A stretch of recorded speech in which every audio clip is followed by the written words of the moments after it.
गांधी जी आपको संबोधित करेंगे।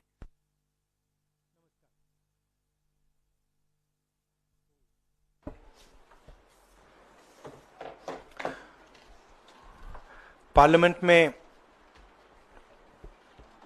हमने कहा था कि कास्ट सेंसस को हम करवा के छोड़ेंगे, और हमने ये भी कहा था कि 50% की जो कैप है, जो आर्टिफिशियल दीवार लगा रखी है, उसको भी हम तोड़ के हटाएंगे। पता नहीं क्या हुआ, सडनली 11 साल बाद नरेंद्र मोदी जी कहते थे कि सिर्फ 4 जाते हैं, सडनली कास्ट सेंसस का अनाउंसमेंट किया। हम इसको सपोर्ट करते हैं, पूरी तरह सपोर्ट करते हैं, मगर हम टाइमलाइन चाहते हैं। हम जानना चाहते हैं ये कब तक होगा, और ये एक पहला कदम है। तेलंगाना एक मॉडल बना है कास्ट सेंसस के लिए, और वो ब्लूप्रिंट बन सकती है। और कास्ट सेंसस को डिजाइन करने में हमारा पूरा सरकार को ऑफर है, पूरा समर्थन है कि हम डिजाइन करेंगे, क्योंकि डिजाइन बहुत जरूरी है। क्योंकि 2 एग्जाम्पल्स हैं, एक बिहार का डिजाइन है, दूसरा तेलंगाना का डिजाइन है, उसमें जमीन आसमान का फर्क है। और मैं दोहराना चाहता हूं कि कास्ट सेंसस पहला कदम है। हमारा जो विजन है, एक बिल्कुल नया डेवलपमेंट का, विकास का पैराडाइम हम कास्ट सेंसस के माध्यम से लाना चाहते हैं। सिर्फ रिजर्वेशंस नहीं, मगर हम सेंट्रल सवाल पूछ रहे हैं कि चाहे ओबीसीज हों, दलित्स हों, आदिवासी हों, उनकी देश में कितनी भागीदारी है। कास्ट सेंसस से एक प्रकार से पता लगेगा, बट कास्ट सेंसस से आगे जाना है। हमारे इंस्टीट्यूशंस में, संस्थाओं में इनकी कहां कहां पार्टिसिपेशन है, पावर स्ट्रक्चर जो है उधर कितनी पार्टिसिपेशन है, ये नेक्स्ट स्टेप है। और हम चाहते हैं कि इस डायरेक्शन में कास्ट सेंसस जाए। हमने एक और चीज कही थी, कांग्रेस पार्टी ने रेज की थी, मैनिफेस्टो में भी था, article 15(5). Article 15(5) is reservation in private education institutions. ये कानून है, ऑलरेडी कानून है, और हम चाहते हैं एकदम इस कानून को एनडीए की सरकार, बीजेपी की सरकार इंप्लीमेंट करना शुरू करे। सेंसस को डिले किया है और अपोज किया था, हम इसको वेलकम करते हैं। ये हमारा विजन है, इन्होंने अडॉप्ट किया, बहुत अच्छा, मगर हम चाहते हैं कि हमें डेट्स बताई जाएं, किस दिन तक ये सेंसस होगा, बजट में इसका पैसा आना चाहिए, अभी बजट में पैसा नहीं है, और फिर जो डेवलपमेंटल विजन है वो हमारे सामने प्रेजेंट होना चाहिए। तो ये मैं आपसे कहना चाहता था, अंग्रेजी में बोल देता हूं। Caste census we have been fighting now for some time, government has opposed for some reason, we don't understand what that reason is. They have suddenly decided to do it. We welcome that. We are happy that they have done the caste census. Telangana is a model state for the caste census. There are 2 caste censuses in front of us. One is Telangana, the other is Bihar. They are completely different caste censuses.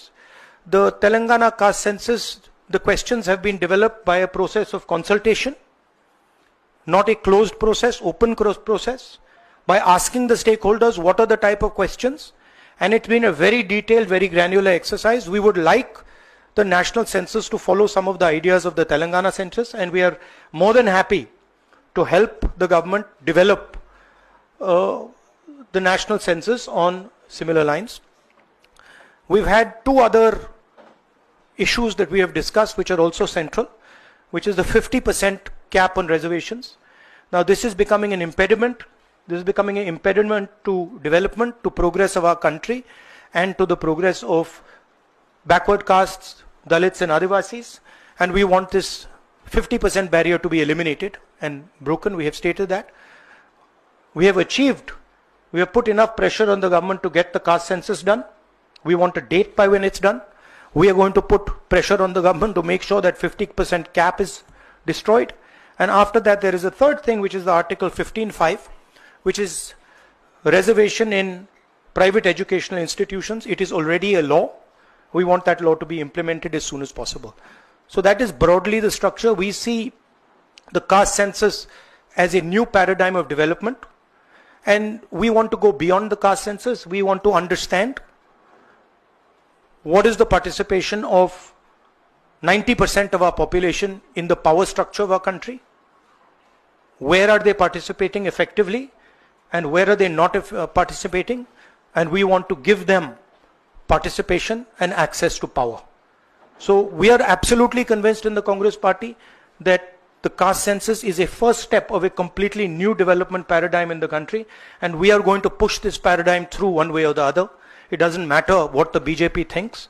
We have shown that we can pressure the BJP into doing the caste census. We are going to show you that we are going to pressure the BJP into doing 15(5) and also removing the 50% cap. I think every Congress member, every Congress worker, every single person who has fought for the caste census, and there are millions of people, activists from the backward communities, Dalits, Adivasis, I'm very proud of what you have done. This would not be possible without the effort, without the hard work that you have done. It has been a sustained campaign that we have run, and I'm very proud of every single person who has helped us in this campaign. Thank you.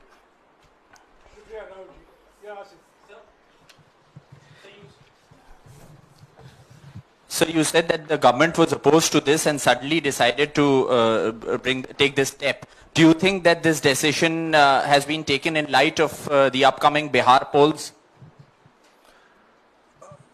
No, I don't think so. I don't think that's why this decision has been taken in a hurry.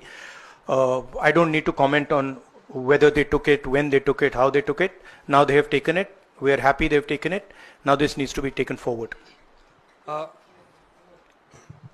Sir, प्रधानमंत्री बार बार ये कहते थे कि ये 4 जातियां होती हैं सिर्फ देश में. अब अचानक से फैसला हुआ, तो क्या लगता है कि आपको जो विपक्ष ने और आप लोगों ने दबाव बनाया, उस दबाव के कारण? ये सिर्फ हमने दबाव नहीं डाला, सिर्फ दबाव नहीं डाला है हमने. ये हमने ऑर्गेनाइज तरीके से बहुत गहराई से कैंपेन चलाया है, ग्रासरूट लेवल पे कैंपेन चलाया है, और महीनों से हम ये कैंपेन चला रहे हैं और इस कैंपेन का असर पड़ा है, इफेक्ट आया है, और इसीलिए इन्होंने ये डिसीजन लिया है. बट कास्ट सेंसस जो मैंने आपसे बोला, ये दरवाजा खोलने का तरीका है. उसके बाद रियल विकास का काम शुरू होगा. एक बार हमें इंफॉर्मेशन मिलेगी तो फिर हम उस इंफॉर्मेशन के बेसिस पे हम एक्शन ले पाएंगे. मैं आपको 2-3 उदाहरण देता हूं. तेलंगाना के कास्ट सेंसस में से इंफॉर्मेशन किस ग्रैन्युलैरिटी की आ रही है और किस टाइप की इंफॉर्मेशन आ रही है. तेलंगाना में जो कॉर्पोरेट स्ट्रक्चर है, CEOs, management team, senior management, ownership structure, उसमें आपको एक दलित नहीं मिलेगा, एक आदिवासी नहीं मिलेगा, एक पिछड़े वर्ग का व्यक्ति नहीं मिलेगा. मैं कह रहा हूं एक नहीं मिलेगा. मैं ये नहीं कह रहा हूं कि 1% नहीं मिलेगा, है ही नहीं. 90% of India is not represented there. First. Second, gig workers, जिनके लिए हमने तेलंगाना में और अब कर्नाटक में हम कानून बना रहे हैं. अगर आप गिग वर्कर्स की लिस्ट देखें, जिसको मैं मॉडर्न स्लेवरी कहता हूं, उसमें आपको सिर्फ ओबीसी, दलित और आदिवासी मिलेंगे.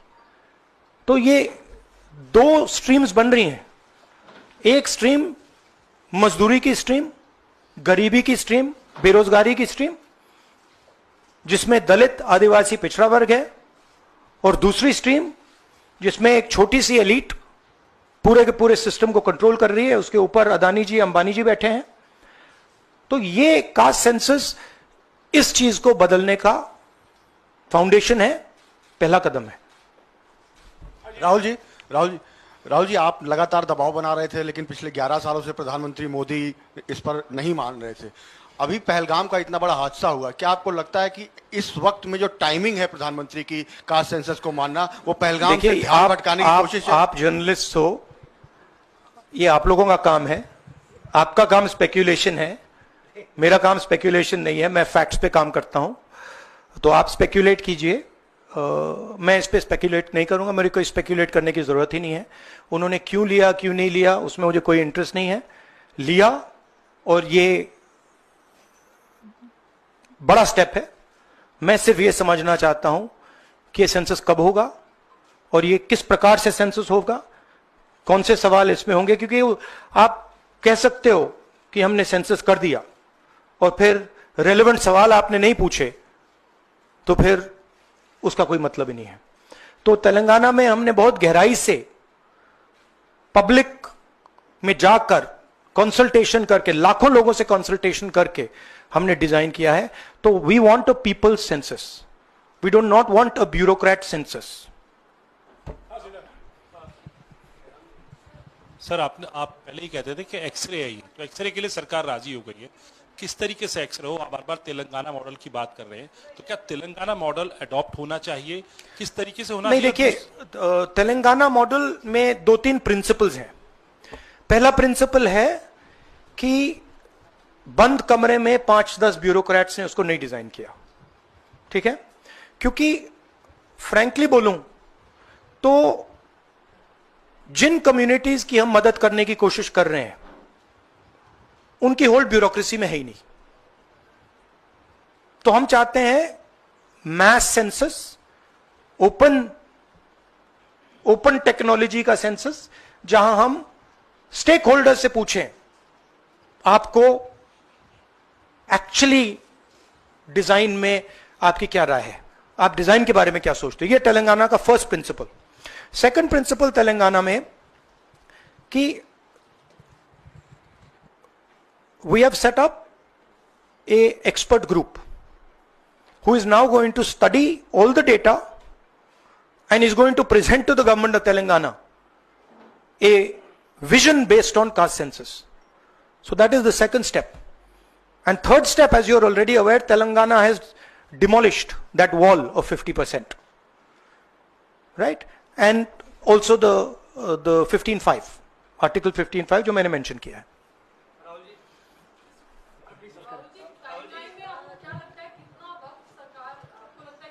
मुझे लगता है, मेरी इमीडिएट सस्पिशन है कि ये वो वुमेन्स बिल वाली स्ट्रेटेजी टाइमलाइन वाली है, but I hope that better sense prevails.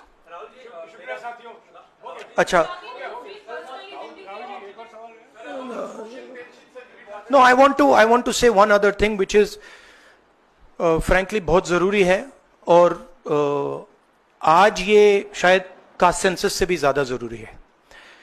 मैं आज कानपुर गया और वहां पे जो टेररिज्म के विक्टिम थे उनसे मैंने बात की, परिवार से मैंने बात की।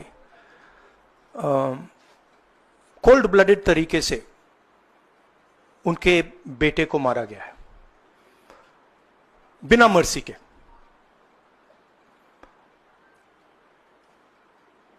और 28 लोगों को ऐसे मारा गया है, बहुत सारे लोग घायल हुए हैं।